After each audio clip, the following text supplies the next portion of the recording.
Hello, I'm John with Roadkill Incorporated, and I'm here with Andrew. We just got back from picking up 389 video game consoles. The recycler was going to scrap them all, so I bought them. I paid 10 bucks each, which might be a little too much, but you know, you have to pay more than scrap value, otherwise it's not worth it for the recyclers to sell the stuff. So yeah, so we've got lots and lots of, we have everything. It's pretty remarkable. Oh, and yeah, whatever the hell. The pre-computer 1000 Junior. Shall we press the button, open up the clamshell, and it's on this side. Yeah. Wait, this is a. I think handheld? it's. Wait, there we go. Yeah, you're right. There we go. Okay. Yeah, right. Well, There this we is go. this is the cyberpunk future that we were promised. Yeah, it's the computer I never knew I wanted. Yeah, it's educational. Yeah. So yeah, we have PlayStations, Nintendos, Wii's, balance platform things, a guitar. PS3s, PS2s. I see an Atari 800 disk drive that's cracked, unfortunately. Just hundreds and hundreds and hundreds. You know, Andrew got kind of buried in the middle there. We had to like dig a hole and fish him out.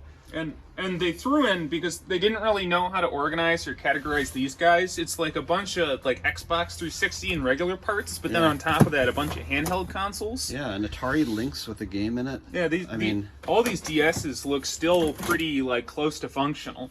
Yeah, so just an incredible load of stuff. And so now we'll be unloading it and organizing it, and then I'll show you what we've got. And yeah, this is new territory for me, definitely, and but it's pretty exciting. So a lot of opportunity here, and be back soon. All right, so we're part way through. Got a lot of the Nintendos out, not the guitar yet, but yeah, down to the big black chunky ones. PlayStation 2s, PlayStation 3s, slim and fatties of either variety. Yeah, and then we've got the white ones under there, so you can tell how much I know about these. But yeah, so we're making progress. All right, so we got it all unloaded. Here it all is, and here's Andrew. Yeah, I don't even know where to start. Here are these boards. Yeah. For the Wii Fit game, each Okay. one of them is like $20. Sell working on eBay, so it's probably not going to be that much for them. Yeah. Got a grip of these PS2s, all of the same stock and variety, similar with the Wii's right there. It seems like there wasn't very many like different alterations on the forums, whereas like for the Xbox, there's a handful of collector's items that we're going to pull up and just show quick. Sure. Yeah, we try to organize it via like. We have a bunch of PS1s, PS2s, Nintendo stuff along the wall, mostly Wii's, couple Nintendos, 2 Wii U's, which, you know, no one wants the Wii U's anyways because they're not very popular, GameCubes, N64s, a wall of PS3s, which the big ones are certainly not very effective to stack up, that's for sure. Yeah, it's an odd shape. Yeah, odd shape and pretty heavy. We've got a lot of hard drive in them. And then, you know. What were the slimline ones? Did we talk about The those? slim ones? Yeah, there's that whole stack of slim. Oh, here we are, under here. Yeah, the slim PS2s. Oh, there we go. Okay. Yeah. Like 15 of those. So Cool. the idea of making different sizes of the same model is certainly something that's not being done nowadays with consoles. Sure. I mean, probably don't need to. Nowadays, you know, if you have like Stadia, which just streams the game system. And then Xboxes, we haven't found any variations between the Xboxes, but apparently there was a time where you would need to use a cartridge in order to read DVDs on your Xbox, which is, I mean, it's pretty retro in that element of it. I just can't imagine not having a device that like wouldn't play DVDs automatically. Yeah, I agree. Yeah. The Xboxes are always in great shape, you know, like even the ones that are like dirty and a little bit busted up all look like they very well could work if you plugged them in. Yeah, there's not much here that is completely destroyed like Yeah. I'm used to seeing. Yeah. And you said these are the ones, Xbox Ones? Yeah, the most remarkable one we had in there was a developer kit Xbox One. You know, it's like falling apart, but you know, it's still remarkable to see that there was like a developer kit platform. We actually have two of them right here. So strange that the developer kit would involve a specific piece of hardware. Yeah, I mean, it's probably, yeah. Stuff rattling around. Yeah, it's probably something that if either of us were more knowledgeable about the Xbox One, Yeah. then there would probably be an explanation. Because like it says that it has a retail ID on there. So I presume that these are able to be purchased somewhere at the time where they were relevant. Okay. Um, So then we have these guys. yeah. And I was telling Andrew, when I was a little kid, I had this little orange Nintendo game that opened up just, yeah, exactly like that. And it was Donkey Kong. And it wasn't even a real screen. It was like a pocket calculator screen. But I loved the thing. And I mean, I'm sure everyone watching is laughing at me because you know exactly what all Yeah, these they're are. like, oh, it's a Nintendo DS, of course. Yeah, But but I'm just fascinated that we now have like dozens of these that are, you know, obviously way better than the one I had 30 years ago. But Yeah, and I think the main point there is that the design aesthetic choices of Nintendo existed across generations of their technology. yeah, definitely. Which, you know, it's kind of interesting to see the evolution of form factor within the piece of hardware. Sure. Yeah, so, you know, and all of these were just like added in because like the people at the place that we work with, that John gets stuff from, you know, it was described as a box of Xbox parts. Yeah, it's kind of like the Steve Jobs, like, oh, and here's one more thing.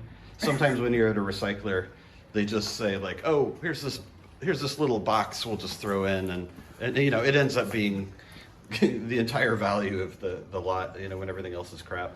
So yeah, this is going to be the fun part, I would say. The PlayStation PSPs, that's something that PlayStation did not continue. They did not continue mobile consoles. And then even to the point where we have just added in, we have like the more recent models of the DS that have, this one doesn't, but that have the, like the 3DS, that have the scanning systems and cameras on them. You know, most of these probably aren't going to work, but there's probably a couple of them in there that are functional. Yeah. Which, you know, at free is a pretty good deal. Yeah, I would say. And these are the 360s? Yeah, the 360s with the external. A lot of them have hard drives, which is a good Yeah, thing to they have see. hard drives, and apparently they also have internal drives, which is something that I learned. I mean, Yeah. these and the Xboxes were, and the Nintendo consoles were kind of what I grew up on. So it's always interesting to see, like, Yeah, not proprietary at all. This is just a standard, you know, 2.5-inch hard drive, right? yeah, of course. Yeah. Yeah. Okay. And then, Sega Genesis. yeah, a bunch of Sega Box of Genesis, you know. As they come, the Yeah, box of yeah. Genesis. Yeah. And then as we were talking about, like if there's one thing that like Microsoft did pretty well with its product is they had you know, customizable and unique collector's editions that gamers were able to identify themselves with. Here is the only clear case Xbox 360 that I've seen, which is Halo 4. So it's not a skin, it's an actual different case? I mean, it's a different material, yeah. Oh, wow. Yeah. And then this one being the Halo Reach custom skin, which is it feels like plastic, but it looks like metal, and it like smudges like metal. I love that asset tag. Like, Yeah, right. it'd be hilarious if the police got called, you know, because of. Yeah. It reminds me of like the SPC Secure, Contain, Protect stuff, where it's Sure, like, sure. you know, the aesthetic is pretty minimal. Yeah. Cool. So yeah, that's it. Yeah, like half a garage full of stuff. And so, you know, thank you, Andrew, because you obviously know 50 times more about this than I do. And but I want to sort of open this up to everyone watching. Like, you know, I this is a first for me. I do MacBooks mostly, and suddenly this appears. So what should I be looking for? What are the steps in terms of refurbishing this stuff? Who buys this stuff, if anyone buys this stuff? My approach, I think, is going to be to get a power cable for every model of everything here, and then just kind of power test everything and possibly video test everything, and then sell it off in batches, that kind of thing. But I'm open to ideas because, you know, obviously this stuff needs a home, and I'm super glad that we could save it from being scrapped, which is where it was headed. Scrapped and thrown into a bin and called recycling. You Yeah, know, yeah. Put in the ground. Yeah. Or shipped over to China. So yeah, thanks again, Andrew, and everyone. Yeah, let me know what you think, and we'll probably do updates as this material has gone through. Talk to you later.